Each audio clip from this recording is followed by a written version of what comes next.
I'm going to turn on recording. So we have a recording. My name is Alison Trope. I'm one of the organizers of the conference. We've been working on this conference for a good year at least, and I'm so happy that you're all able to come, and I hope you're enjoying it so far. This panel is fairly diverse in terms of subject matter and people coming from different areas, and so what I thought we would do, hopefully you were able to look at some of the videos that were shared early on, but what I thought we'd do is we'd each spend about 5 to 10 minutes kind of giving you some highlights of what we want to talk about, but then we really want this to be discussion based. So hopefully you all have questions, but we are also hoping to have questions for each other, and I have some kind of overall framing ideas for how we can walk through the conversation. So I'm just letting a couple more people in. And so I thought each person can introduce themselves. We will go in the order of the program technically. I will make another announcement. Benjamin is not here today. So I'm actually going to take his place, and I'm going to talk about my project a little bit, which is called Critical Media Project, but I'll go after Stacey, so I'll take Benjamin's place. And Stacey, do you want to go ahead and begin? Yes, thank you. First of all, I'd like to say I'm super happy to be here, and thank you for giving me the opportunity to present today.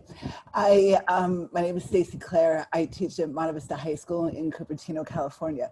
This is my 21st year teaching. You know, and like all of you, I'm sure navigating remote learning has been challenging. What, pardon me, literally led me to looking at podcasting and narrative writing is that I am physically disabled. And as a complication from my disability, I ended up 2 years ago having surgery on my vocal cords. And during recovery, I think I faced every English teacher's worst nightmare. I couldn't speak for 6 weeks. And so I'm happy to be able to talk now. And I always tell my students that I'm grateful that I have an Arnold Schwarzenegger Terminator voice to be able to teach with every day. But during that time, it led me to find KQED. And I've been doing work with KQED, who does amazing work giving teachers access to learning digital media literacy. And I really found that when I honestly had no voice, that digital media literacy gave me an opportunity to be able to express myself. And when I recovered and went back to teaching, I really started to emphasize how incorporate digital media literacy into my lessons. And it was amazing that I was able to see my students come to life. Like when you incorporate digital media literacy in the classroom on an everyday basis, students are able to literally talk about themselves in ways that they aren't in more traditional learning. And I found that by doing that, they got better at traditional learning. And my work last year focused on podcasting and narrative writing because I've been teaching freshmen literature for the past 8 years. And teaching narrative to freshmen is super challenging because they're young, it's their first year in high school. They're really coming to identify themselves, like trying to get to know themselves. And to be able to write a narrative was a huge challenge. And so what I did and made a video about was that I had them make podcasts. Like I had them make podcasts first with a partner talking about a common shared experience, like going on vacation, learning a language, riding a bike, whatever they wanted to choose. And then last year, many of them talked about COVID and how they were dealing with sheltering in place. And it was a great way for them to not only create community, but for them to be able to talk about and kind of process their own experiences. And I found that after they were able to orally articulate their stories, their writing was amazing. Their narrative writing just came alive. And so that's what I thought I took from that experience. The idea that giving them access to digital media literacy helped them in more traditional writing ways. And I've tried to incorporate those lessons into my classroom. And that's what my work is. And what's linked is for you to see the assignments and resources that I used, plus some anonymous examples from my students of their final narrative writing project. Hope that's okay. It's just a general overview. Yeah, great. Okay, as I said, Benjamin couldn't join us, but I'm going to put his information in the chat. He said if anyone wanted to reach out to him, You could reach him by email or Twitter. So I put that in the chat, and along with his video and Stacey's information. So I thought I would go next, taking Benjamin's place. Again, I'm Alison Trope. I am a professor at USC Annenberg in the School of Communication. I also founded and direct Critical Media Project, which I'm going to share my screen and show you a bit of right now because I was not able to upload a video. So hold on one moment while I navigate. I'm trying to let people in the Zoom. It's just like I thought I was having a day off of teaching, but feels like I'm right back in the thick of it. Alison, if you want, I can take over admitting people in the room while you. Okay, cool. All right, so I'm just going to give you a quick overview of Critical Media Project. Some of you may know about this site. It's been around for probably a good 7 years, although we revamped it in 2018. And so what I kind of wanted to talk about, sort of following off on what Stacey talked about, and hopefully we can relate it to what Ava and Iowyth are also talking about, is thinking about how do we think about critical media literacy around not only analysis and consumption of media, but also the creating and curating and collaborating with media. So I'm just going to give you an overview of the site. Critical Media Project has over 600 embedded and tagged pieces of media. Each piece of media has a short annotation and some discussion questions that are meant to bring out critical thinking among students. We also, because there are so many pieces of media on the site, over 600, we have created curated playlists around particular topics, which I'll share with you in the chat afterwards. We have curated playlists around each of the different identities. We have 7 broad identity categories that we look at, but we also have other playlists around topics we think are germane to high school and college curriculum, even middle school to some degree. So we have a playlist on immigration, diversity, and the American dream. We have one on feminism. We just added one on Black protests and social movements. We're adding them all the time. The site also has downloadable topic overviews written out, as well as lesson plans and worksheets. It has a glossary. It has useful links. And finally, to sort of speak to the praxis part of critical media literacy, we have a whole DIY activity section with various prompts that get students to engage in the creation of media. So a few kind of basic things that I see the site as doing. It works within the context of challenging discrimination, hate, and violence, all of the isms that plague our world. And so it's really aimed at kind of combating or getting students and youth to critically think through those isms and think through where their identity fits in. The other piece of the site is it's really asking students and youth to look at themselves, to sort of think about what does it mean to challenge identity norms. How are those norms internalized? How are those norms things that we see and read in the media around us? And then finally, how can we use not only the critical consumption of the media, but also the critical making as a form of engagement? How do we encourage youth to be engaged and empowered in telling their own stories? So there are several different approaches I use. So Stacey mentioned podcasting before. We also tend to encourage students to create identity poems. We do story mapping. Students have done comics and animation. They've done PSAs. They've used remix. They've done combinations of these various forms. So we've tested out a lot of different approaches, and we're actually doing a critical makers lab this fall in some of the LAUSD schools we work in.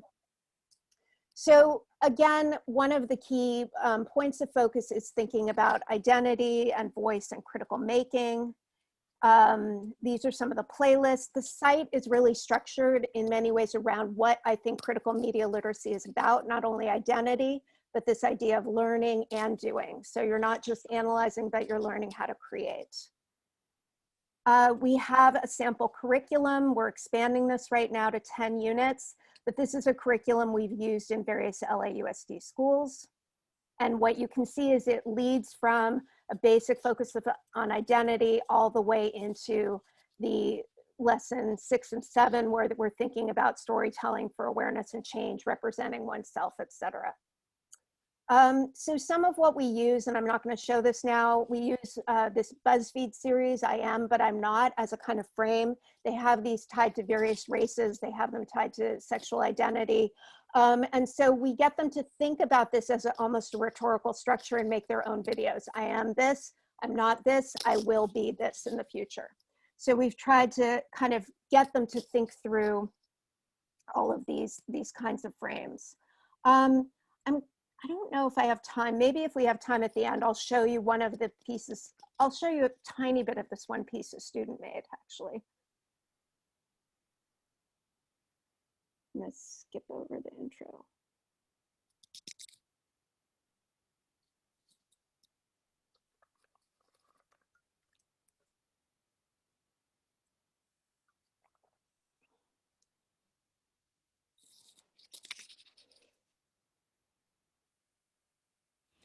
You know, honey, us colored folks are like branches with no roots. We are a tribe of nomads forever lost and wandering, trying to find our worth.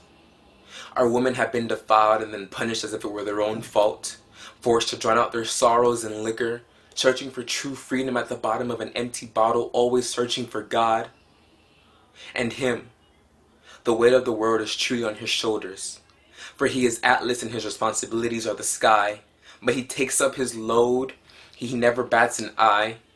Not one complaint flutters through his stitched lips. He picks up his load, his work ethic never dips. Yes, the struggle is real for him and his black brethren, but he still communes with the heavens, always searching for God. I saw another unarmed black boy shot by LA's finest. Yes, it was his fault. Yes, they started it. Yes, they got away. He got bullet holes in his back and they got a slap on the wrist. Paid administrative leave, reinstated within a few months, but his family won't recuperate within a few months. Black Lives Matter is covered up by All Lives Matter and Blue Lives Matter, all working together to try to silence our cause. A black woman screams sexual assault at the top of her lungs, and even then she is still shamed into silence. What were you wearing? Were you drinking? Did you even say no? As if showing skin and having a drink means consent. But let a white woman whisper #MeToo and the entire country is in uproar. So twisted and gnarled is the past of Africa. Okay, I'm going to stop there for the sake of time, but that just gives you a sample of some of the work that students have been able to produce, taking an identity poem and then mixing it with this remix kind of exercise. Here's another piece that was done that was animation, kind of cartoon based. We've also taken students on field trips to different places in the Southern California region to get them to think about place and identity, and then media making in relation to that. We did a festival in February where we showcased student work. And then I have some slides, I can share these later, that just have sort of comments on how it impacted students, the curriculum. So I'm gonna stop sharing and go on to Iowyth. Hello. So I'm going to try to give a synopsis of my piece that I submitted, which is called Witches, Wolves, and Cyborgs, a minor literature of immanence. And it's it's incredibly dense and it tends to be a little cerebral. So I'm going to try to just sort of discuss the applicable parts of it. I think that's maybe most useful. It's a sort of semi-auto ethnographic study about learning about identity on the internet, which I experienced, and I ground the whole thing in this sort of like literary examination of memes about witchcraft, which I think have the potential, the whole sort of witchy movement is something I'm really interested in, especially with youth, young women and boys and men, and the whole gamut of gender is something that I think has a great deal of liberatory potential, just in the fact that It's a sort of identity marker that can be, you can attach to, that allows you to immediately become a sort of countercultural figure, but yet also one that has a sort of symbolic power that comes from someplace other than society, and which gives you a kind of unique position as an outsider to look at, critique society, and also experiment with other forms of culture and society and cultural making. So a lot of the memes in my piece are sort of examples of the ways in which this particular cultural form is commenting on and critiquing and undoing sort of notions of gender and capitalism and the whole power structure. Yeah, so it's sort of a way of understanding internet culture and identity as being something that can potentially be sort of like a pastiche, where we play with these multiple modes of being that can all be existing simultaneously. So with a lot of youth, and I guess like thinking about myself as not still sort of young enough to have experienced that formationally growing up, it's something that you can take on many different modes of identity and sort of try them on and then sort of stitch them together. And I think that's maybe a frame that we can use to think about youth identity exploration, uses of the internet, and I mean, in my own interest, studies of witchcraft and on the internet. So that's in essence, I think, what my piece is about. Great. I think we can talk more about some of the tools like memes when we get into discussion. But Ava, do you want to go and introduce yourself? Sure. Yep. So my perspective really is coming from the perspective of content creators, and I would consider myself an informal, lifelong media analyst, thanks to dividing privacy from my mother, and then I have taken that into a formal role, looking at media, peace, and conflict, and how really Western narratives have created conflict, but also can maybe promote peace. So I work with content creators, helping them understand different perspectives for their messaging. Because when I started my business, Conscious Media Consulting, I had in mind that media literacy always seems to take the approach of being reactive. Ava, people are having trouble hearing you. Could you maybe get close or turn it up? Can you hear me? Can you hear me now? I think that's better. Okay. All right. So I won't start over again. But my thinking behind establishing my business was that we would almost always be reactive in teaching media literacy skills to children and adults in terms of how to navigate false narratives and misrepresentation.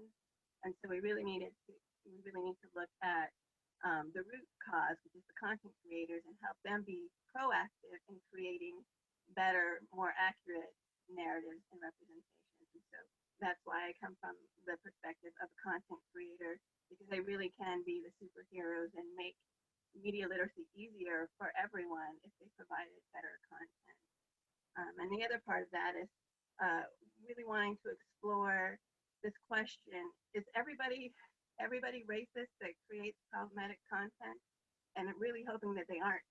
And if they aren't, what is it that is causing them to not be able to analyze their content in ways that could show them where it would be problematic before disseminating it?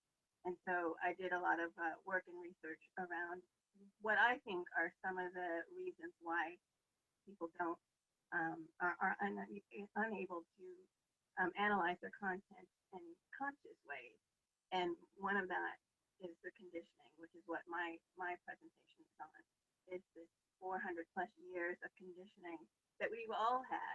Even not just the dominant narrative doesn't just apply to white Europeans, it also applies to people who accept that narrative and internalize that narrative and perpetuate that narrative, even within our own community. So those are kind of the premises of my presentation and what we do at Contributing.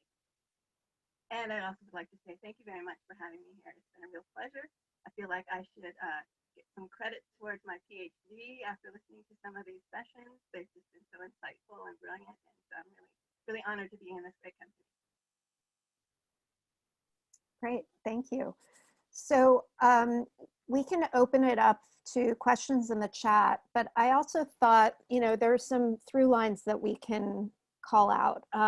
And speaking to what Ava's focus of your program is and this idea of critical consciousness, I feel like in many ways, you know, that's what all of us are doing, you know, on different levels. So I'm wondering if each of us could sort of speak to maybe how and in what ways, you know, thinking about maybe podcasting or memes or, you know, other types of media literacy, how we are trying to engage in a critical consciousness, how we're trying to maybe disrupt what Sophia Noble talked about in the opening remarks, disrupt controlling images, disrupt dominant narratives. And does anyone want to jump in?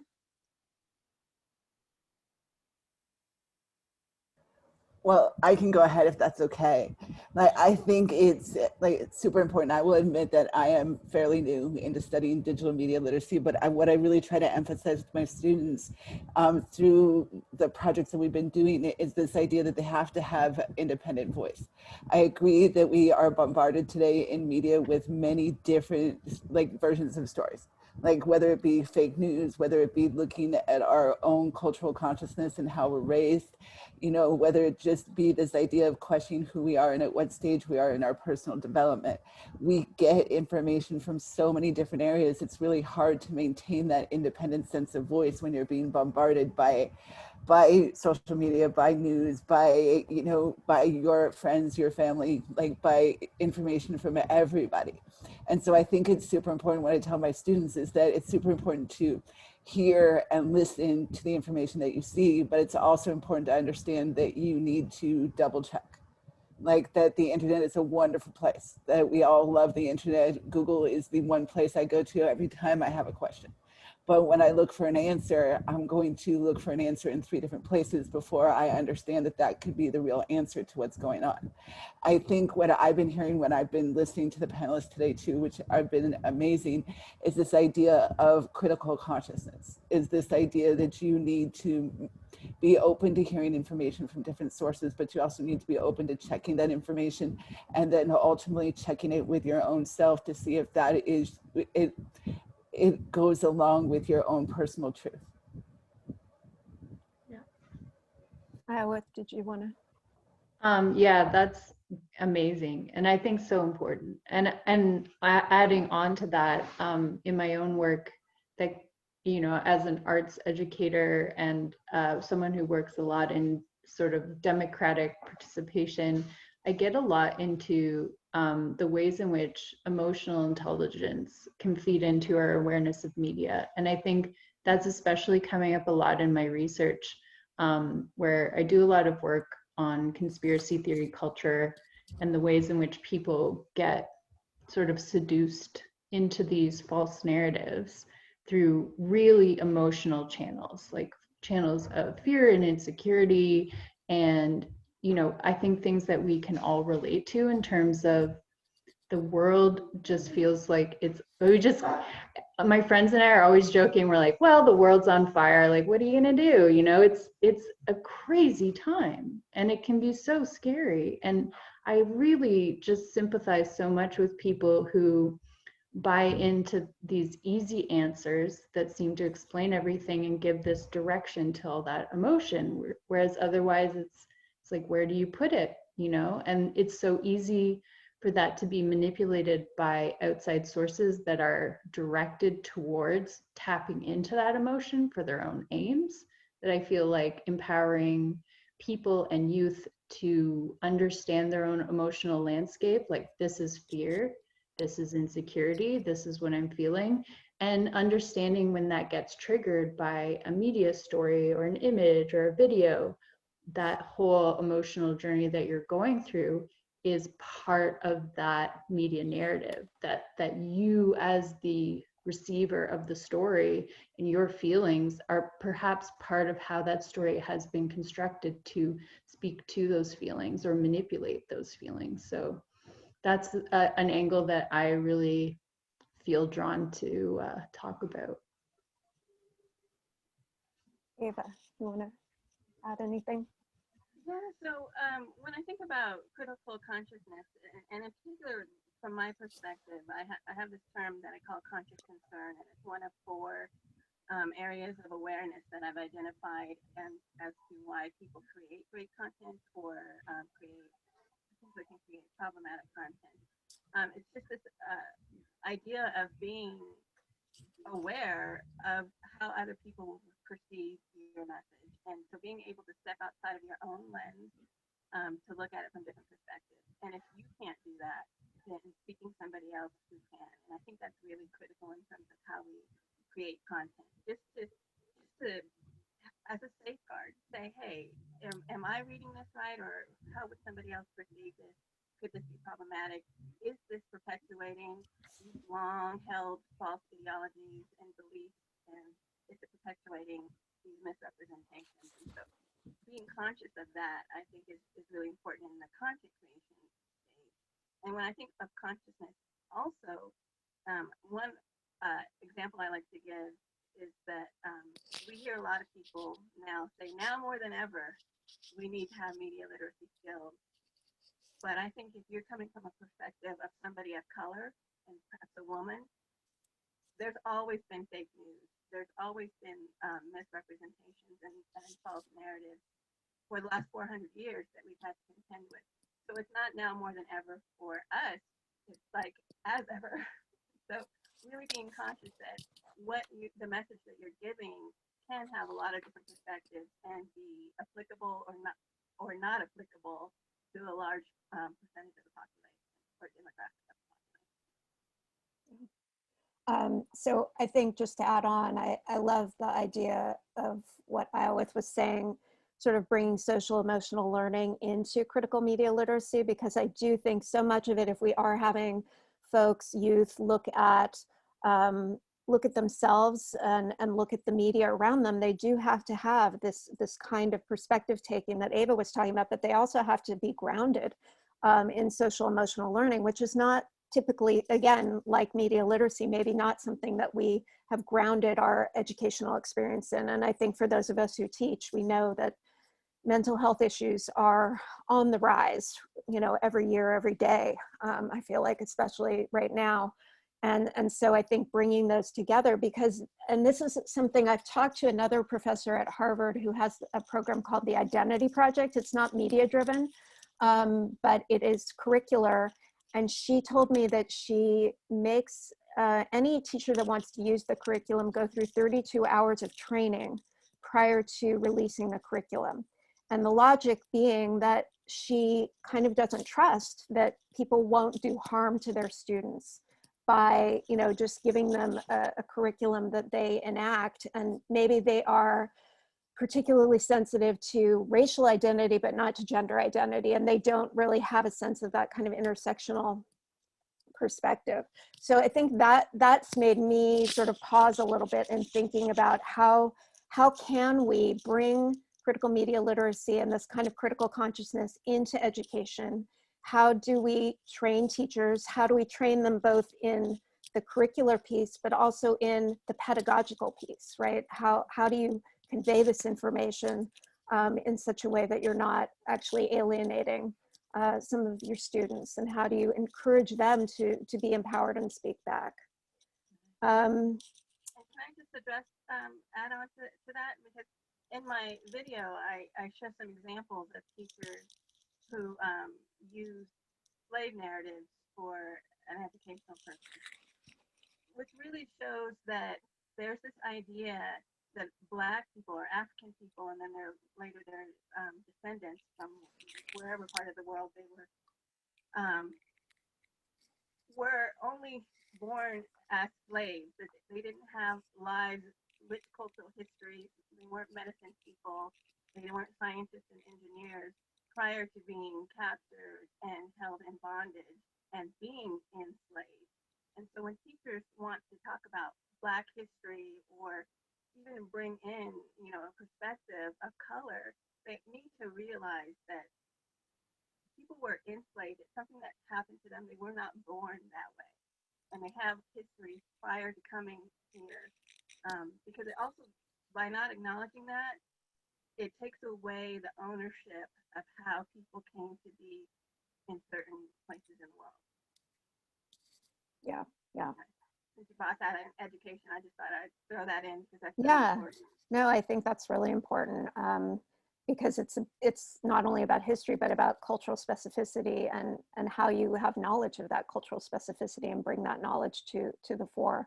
And I think speaking, as a white woman who does talk about identity issues in all of my classes, I think framing my positionality and being very transparent about it becomes really key for me. So I thought we could talk a little bit, and this sort of echoes what Noah said in the chat about tools and resources. So Stacey is talking about podcasting as a really effective tool. Iowyth talks about memes in her piece. Ava and I are both more perhaps general in looking at all different types of media, but I'm wondering if you could talk about each of the tools that you've found useful and why, and how you put them into a larger frame or a larger context so they really do speak to critical media literacy and they're not just tools that are fun and engaging for kids to use. Well, if I can go ahead again, I appreciate the opportunity to address the question. I have really tried, in addition to doing podcasting in connection with narrative writing, last year I taught blogging, like how to write a blog, and use that as a springboard for interpretive essay writing. Right, to try to illustrate, because I think so often when we're talking about traditional teaching, students who may or may not, depending on their experience, be more in tune with the internet, right? It helps them to see that something as scary as interpretive essay writing can be broken down in a way that's more immediate for them, and it makes it an easier task. So looking at blog writing, looking at blog writing enabled me to look at how you evaluate sources, like how you look at digital media, how you evaluate it, how you see where it's coming from, and really talk about what Ava and Iowyth have been talking about too, this idea of implicit bias, like where you see implicit bias in what you're reading and how you choose to look at that and get the knowledge and information that you want. I also am a big fan of infographics. Like I use infographics on, like I would say, on a weekly basis in class, not only when I'm lecturing to go over information, but I think it's an amazing way for students to demonstrate their own knowledge. Right. And I also too, I'm not sure if you've heard of this, I like Flipgrid. Like Flipgrid is an online video tool that allows students to record their responses. And I have found it to be much more valuable. I'm a big fan of writing, don't get me wrong. I love the written word, but I find that using online digital media helps promote the written word when it comes. And being able to allow students to understand that they can be successful in more than one medium, I think helps them also look at this idea of implicit bias. Like many students might be turned off to school because they have trouble with traditional assignments. Showing them how to do something using digital media literacy can give them access to more traditional assignments and help them see that they can be successful. I always tell my students there's more than one way to get to the end of the road. We'll all eventually get there. We just need to find the road that we are going to travel on. And so I think digital media literacy and using skills like blogging, like podcasting, like using things like video, like Flipgrid with video or Edpuzzle, which I'm a big fan of too, gives students access and different modes to find success. Would you want to talk about memes a little bit?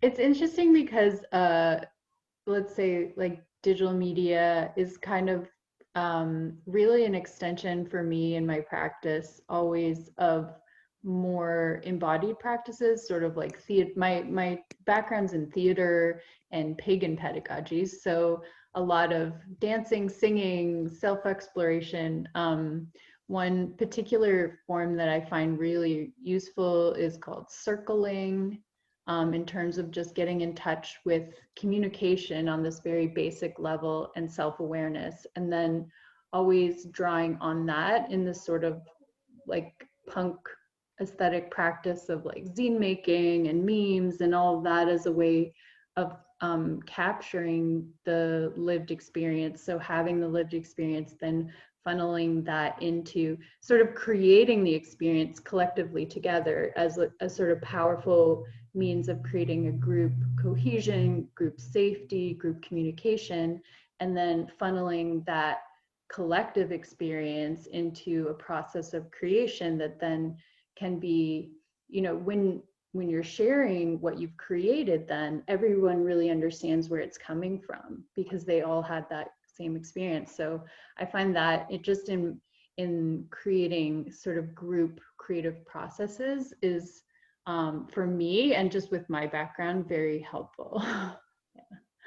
Yeah, I think memes are really interesting to study, partly if we are teaching youth, you know, they like the memes, right? But I think it's also interesting to think about how memes can be used in the way you're talking about, but also on a counter perspective, and, you know, the kind of conversations or dialogues that memes construct. And Ryan Milner has written a lot about this, sort of thinking about something like, yes, all women, not all men, and how it's sort of dialogic, but also kind of siloed, because these memes are sort of working in these kind of separate spheres. I'm wondering if you had thoughts about, you know, kind of these counter perspectives. I mean, it's really interesting because, I mean, right now memes seem to be taking part in what seems to be kind of, could be called an information war. Like you have what people calling themselves keyboard warriors, and and their actual media is memes. And so you get huge networks of right-wing kind of mobilization working in meme making to condition people and draw them into white supremacist groups, all sorts of like horrible things. And I think that having this sort of giving people the ability to make memes and understand how they work gives them the tools to encounter perhaps an incredibly toxic environment and create those counter narratives, because memes aren't actually very easy to make. Like a funny, replicable meme that people will actually share is tricky. It's an art form. So I think that the more that we teach that as a form of creation, the better and more diverse I think the meme sphere will become in terms of a larger conversation. Mm-hmm. Ava, do you have any thoughts on any of these particular tools and the way they can be framed? I also wanted to ask you specifically about, in your video, you have a meter that sort of goes from, I think, problematic to maybe problematic, you know, and sort of if you use that in conversation to talk through how we judge media. Okay, well, I'll start with that first, because I'm not an educator in the classroom, so my tools and resources would probably be different than what people would use here. So let me address the meter. The meter was just I normally train in person, and so I'm able to have conversations around the images. And since this was a recording, I wasn't able to do that, but I wanted to have a fun way of having people think about the image and think about whether they thought it was problematic, okay, or clearly problematic or not problematic at all. So that was, I just created for this presentation. I would do something like that live and in person, and be able to discuss the elements of the image that might make it problematic or passable. In terms of resources, I like Noah's questions because it's not just about the tools and resources, but it's about supporting the enacting of a curriculum. And for me, it would be tools and resources for supporting the dissemination of a message. And that we are a resource for people who create content who want to have somebody vet it in conscious ways. So we are a resource, and the resources that we use, I have to say, and it's not a self-plug, but it's the truth. There wasn't a lot of consciousness resources out there, so I created them for my business. So some analysis tools and some training frameworks that help to drive consciousness raising for content creation. So we have our own internal tools, as well as just the question that I ask in the video is, who's at your table? Bring other eyes and thoughts and perspectives to the table. Don't create things in a silo. Ask somebody. You'll experience far less pain asking for help or somebody's opinion than you will by disseminating something that's problematic and getting a lot of backlash from it. That's the resource, is just asking. So I want to follow up on the who's at your table question, and just think more broadly about structures of power, not only who's at your table, but who made the table. Should we join the table or dismantle the table and start a new table? How do we see critical media literacy as a kind of path to some alternative where we're maybe envisioning a new table? Or what I talk to my students about a lot is, especially when they're going out into the job market and they're entering media industries, how do you feel safe raising your hand at the table when you see something that's not right? How do some of these ads get out in the world, right? Or products get out in the world without someone at the table saying, hey, wait a minute, that's problematic, or that doesn't sit right with me? And how do you feel safe and able to make those inroads and push for change? So I'm wondering if you could all sort of speak to maybe how you talk to students, youth about that, or how you envision this theoretically in terms of constructing alternative spaces. Anyone can go. I'll start again. It seems to me like this year, especially at my high school, there's been a big focus on anti-racism and bias. And so as educators, we've been attending virtually professional development where we've been listening to, students talk about how they perceive racism in the classroom, how they perceive bias in the classroom. And then we have an advisory this year, which is new in remote learning. And we've also been talking about how students can promote anti-racism in school. And one of the big takeaways that I think both, myself as a teacher and one that I try to say with my students is, when you see something, say something. Like the idea that if you see something and you don't like what's going on, like you need to speak up. And even if it's just questioning a person and going, why do you think that? Why are you saying that? That the first step to really looking at breaking down these barriers that have been existing is being able to have these conversations. And I think as an educator, like for my 21st year, like it's amazing to finally be able to have these conversations. And I come from the perspective of I am 75% Caucasian and a quarter Hawaiian. Like I acknowledge that I don't come from a perspective where I've had these experiences, right, of being a person of color and is suffering from that kind of discrimination. But I want to create a classroom environment where my students are going to feel comfortable talking about their experiences and tell them that if they see something, they say something, that I'm certainly going to be open. I'm going to listen to what's going on and help them find a solution to create a safe classroom community.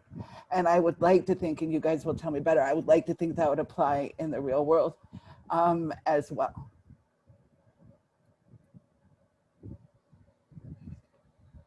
Anyone else have thoughts about the real world or about how we can foster not only critical consciousness, but really push to change structures and change institutions?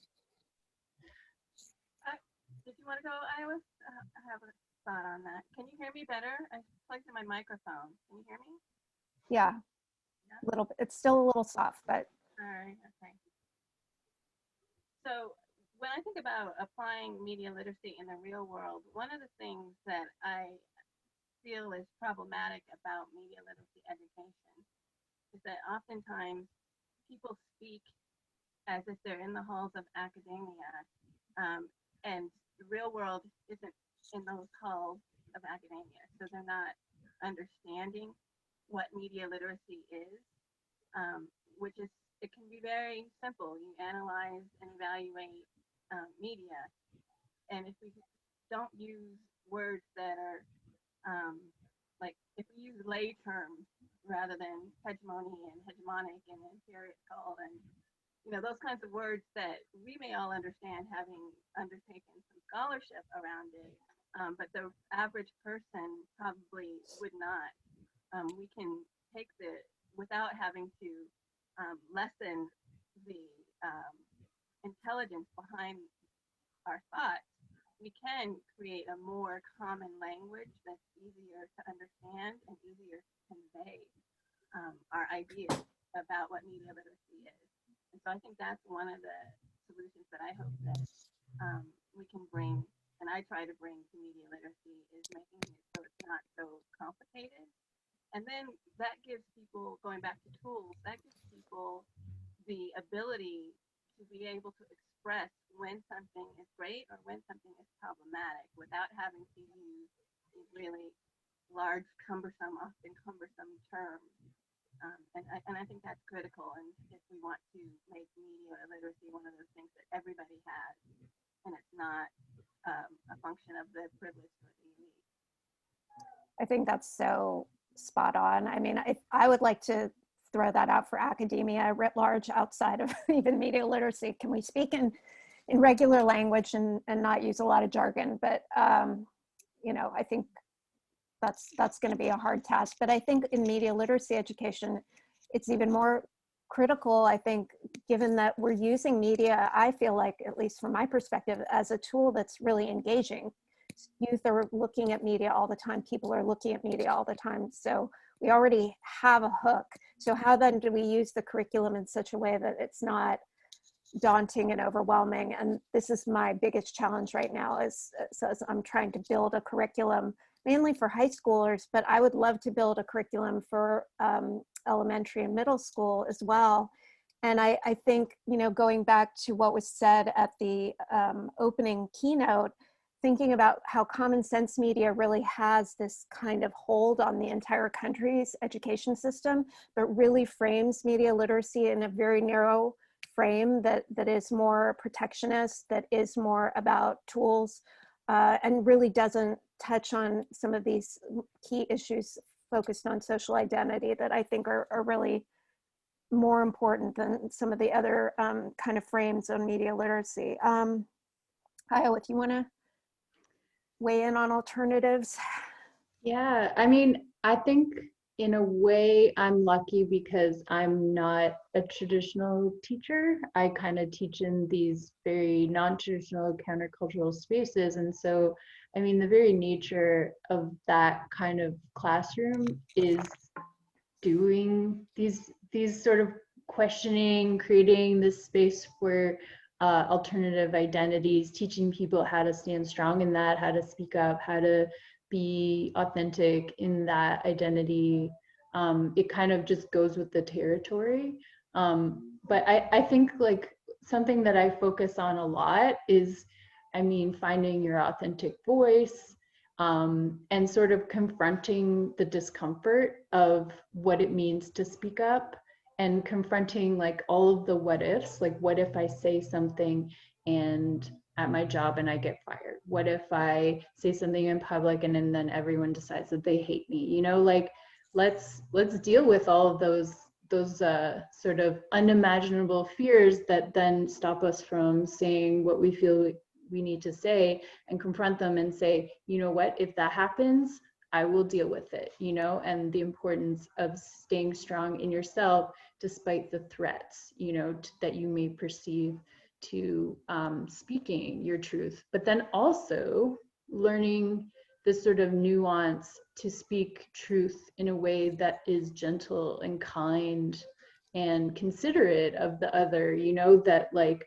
we are all human and we all stumble and we all say dumb stuff, you know, and we're all learning, and we're all raised, you know, to greater or lesser degrees, being here, being in the West, we are either raised or experiencing this culture that has inherent oppressive structures, and we will have taken them on to greater or lesser extents and be replicating them, all of us, so kind of creating that space to be like, we are all sometimes the oppressor, and it's, that can create actually an empathy at times when we are being oppressed, to recognize the own sort of dark roots of that in ourselves. So, I mean, just in terms of exploring identity, of looking at that sort of like with soma therapy, this is sort of Brazilian form of anarchist play therapy, really focuses on how capitalism has invaded our brains, our social interactions, our spirits, and attempts to get really deep down to the roots of how we are enacting capitalism, even between me and one other person having a conversation, this sort of transactional nature of things, the way that we measure, the way that we grade ourselves and, rank each other and compete. And so, I mean, it's really, there's such a depth to what we can actually address with that, if we can include this sort of deeper aspects of the psyche and the self. Yeah. And I think, deconstructing a capitalist structure is also key to media literacy, critical media literacy, because we have to think about those power structures behind the scenes, and how risk aversion is really central to every media industry. And it came up also in the way analytics, Sophia talked about analytics in the opening session. Do other folks have, I know Noah had a comment about the way we contribute to changes by creating a space through which to imagine other possibilities. And I think that also was echoed in the opening about Afrofuturism and just thinking, outside the box, again, dismantling the table altogether. Do other people have questions or comments they want to share since we're getting to the end? Just to mention, just in terms of that alternate possibilities, my PhD work that I'm just moving into is really is a critical media laboratory where we're creating alternative future imaginaries. So, I mean, that's kind of one of the ways that I'm trying to apply my more sort of identity and personality and psychological work to media literacy, being like the creation even of an imaginary potential being a kind of media form, even if you don't ever express it, just like the lighting on a possibility, acknowledging, like a friend of mine goes around and constantly says, why should we pay for food? He just says it all the time. And I feel like that I always recognize that as like this sort of radical practice of constantly interjecting this possibility in the moment. Like that really did make me stop and think. And so I just want to say, I think that's a really powerful part of this work. Yeah. Alison, I was just going to pick up on a couple things that you had said earlier. When one of them was when companies, I'm not sure if you were talking about corporations or people in general, but being risk averse. And one of my thoughts around that is that we need corporations to be more risk averse, because I think a lot of times they're not so risk averse, and so they're willing to disseminate a message to get the shock value of it, to get some eyes on their product or their business name, and somehow reap some benefits from that. So they almost use racism or genderism or whatever the problematic content falls under. They use that as a ploy for attention, and they're willing to risk, losing some business or some public trust or affinity. And we need to get to a place where they're less willing to do that, and maybe that will happen when consumers will really start to toe the line and hold their stance of being offended and not wanting to continue to patronize companies like that, because really a lot of companies have gotten a lot of value, whether it's through monetary reasons or just through the, getting the public's attention, which is so hard to do, through not being risk averse. So I wanted to talk about that. And the other thing, when Iowyth was talking about, and I think Stacey talked a little bit about this when she was talking about how her podcast helps students create their narratives with more clarity. I think that part of being media literate is that we have this notion of intention versus impact, and a lot of times people's intentions are misaligned with what the actual impact is. But we need to be able to also open our minds and give people some benefit that their intention was not dastardly or to cause offense. And really, even though that was the impact, give them a chance to voice what their intention really was. And if it's sincere, I think people will be, more willing to give them some grace. So oftentimes, we are afraid to speak our messages or speak our truth because people are so quick to jump on it and find the negative in it. But if you're conscious about your message and conscious about the way you put it out there and conscious about how people might perceive it, and you do that work up front, then if there is an issue or somebody perceives an issue, you at least have done the work to be able to justify why you thought it was okay to put out there. Instead of just saying, we're sorry, we misstepped. That's not a conscious way of creating content. But there are ways to be conscious in creating a message that people will give grace for. If by chance you miss something, you'll be able to explain it. And it becomes an opportunity for dialogue and education on both content creators' part as well as the consumer's part who may have had an issue with content. Yeah, that's great. I think, it speaks to, your language around consciousness, but also the need to be transparent and being willing to be held accountable, right, for what you do. Any last comments or questions?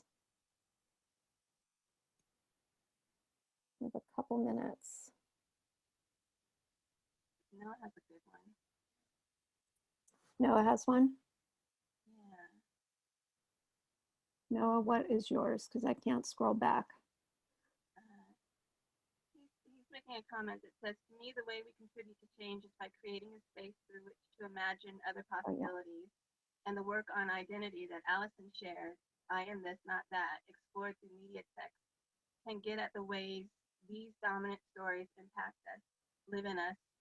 This sort of analysis, production, reading and writing is decolonizing too, which I completely agree with.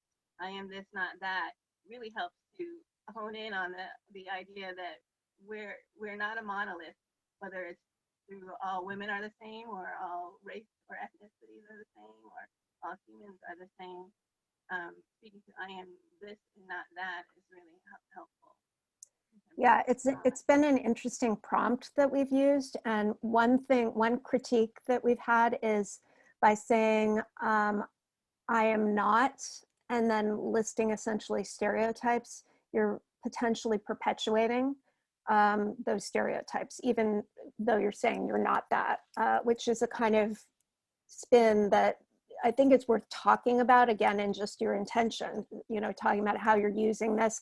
And then I think adding the I will be, especially for youth, can be extremely efficacious and empowering.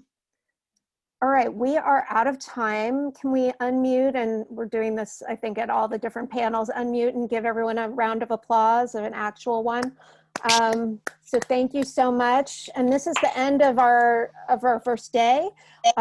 We hope you'll join us again tomorrow morning, and hopefully we'll get all the kinks out of any technical problems that people experience. But thank you so much for joining us, and we'll just hang out, or I'll keep the session open for a few more minutes in case people want to more casually chat. co-panelists, thank you very much for Thank letting you. me engage with you. I love this conversation. I can talk about it all day. I know. Thank you, everyone. This is a great panel. Very, very informative. Thank you. Thank you. It Thank was you. good after yours too. Yours was great. Oh, thank you. Thank you. Thank you. Thank you. Thanks, everyone. Thank you. Enjoy your evening. See you You tomorrow. too. Thank you. Thanks, everyone. Bye, Ava. Did Iowyth go? Oh, she left. Okay. I wanted to comment on her video. She had an expression, archaeologist of meaning, that I Oh, I really know. I caught that too. I like really that. like that. I Yeah. didn't get a chance to tell her, but maybe another session. Well, you can email her maybe on the thread. Yeah. Well, thank you, Alison, for moderating that. Okay. It was really fun. Yeah, it was. Part of the selection committee. Moderating is a rough gig sometimes. Oh, definitely. Yeah. But you did it with a plum. Okay, good. All right. Well, All I'll right. see you tomorrow in another session. Yep. Okay. Okay. Take care. Bye.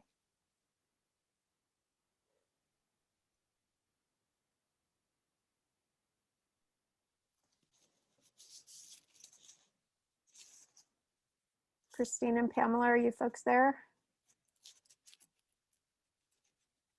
Maybe you walked away.